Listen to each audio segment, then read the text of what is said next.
ഇടതുപക്ഷ ജനാധിപത്യ മുന്നണി ഇപ്പോൾ 100 കോടിയുടെ പബ്ലിസിറ്റി പരസ്യം നടത്തിക്കൊണ്ടിരിക്കുക. നമ്മൾ വരുന്ന സ്ഥലത്തൊക്കെ നമ്മൾ കാണുന്നുണ്ട്. LDF അല്ലാതെ മറ്റാരുണ്ട്? നമുക്ക് പറയാനുള്ളത് അത് തന്നെയാണ്. ഈ ആദി കക്കല് കക്കാൻ LDF അല്ലാതെ മറ്റാരാളുള്ളത്? ശബരിമല ക്ഷേത്രത്തിലെ സ്വർണമടക്കം അടിച്ചു മാറ്റി നമ്മുടെ രാജ്യത്തെ മുഴുച്ചൂടും കട്ടുമുടിച്ചൊരു ഗവൺമെൻറ്. ആ ഗവൺമെൻറ് അതിൻ്റെ പ്രതിനിധികളാണ് ഇപ്പോൾ വോട്ട് ചോദിക്കാൻ ഇവിടെ വരുന്നത്.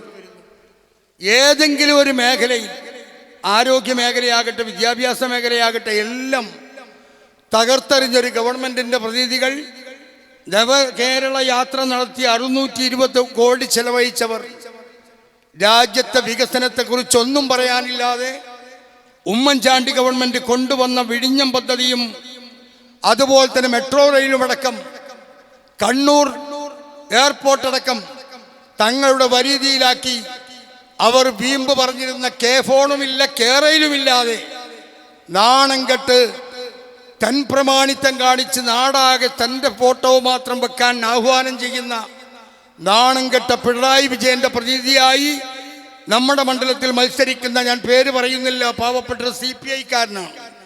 CPI-കാരനെ കുറിച്ച് CPM-കാരൻ്റെ അഭിപ്രായം ഞാൻ ഇന്നലെ ഒരാളോട് ചോദിച്ചപ്പോൾ പറഞ്ഞു, CPI-കാർ അവർ കൈതപ്പുലികളുടെ സ്വഭാവമാണ്. കാരണം നരി വേട്ടയാടി കൊണ്ടുവന്നത് തിന്നാനുള്ളതാണ്, ഞങ്ങൾ നയിച്ച് അവർ തിന്നുക.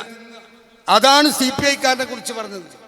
അങ്ങനെ കഴിഞ്ഞ കാലത്ത് അഷ്റഫ് കാളിയത്തിന് 2800 വോട്ട് മാത്രം കൊടുത്ത് മാനം കെടുത്തി വിട്ട അതേ നിയോജക മണ്ഡലം വീണ്ടും CPI-ക്ക് ഒരു അഗ്നി പരീക്ഷണത്തിൻ്റെ കേന്ദ്രമാക്കി മാറ്റുകയാണ്.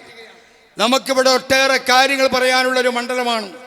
ബഷീർ സാഹിബ് ഇവിടെ പറഞ്ഞു, ഞങ്ങൾക്ക് പറയാനുള്ളത് ഈ കള്ളന്മാരെ ശബരിമലയിലെ വിഗ്രഹമടക്കം അടിച്ചു മാറ്റാൻ ഇനിയും ഞങ്ങൾക്കൊരവസരം കൂടി തരണമെന്ന് പറയുന്ന ഈ പിണറായി വിജയൻ്റെ ആളുകളെ ഇവിടെ ഏർനാടിൻ്റെ പോസ്റ്റർ നമ്മൾ കണ്ടു. എന്താ പോസ്റ്റർ?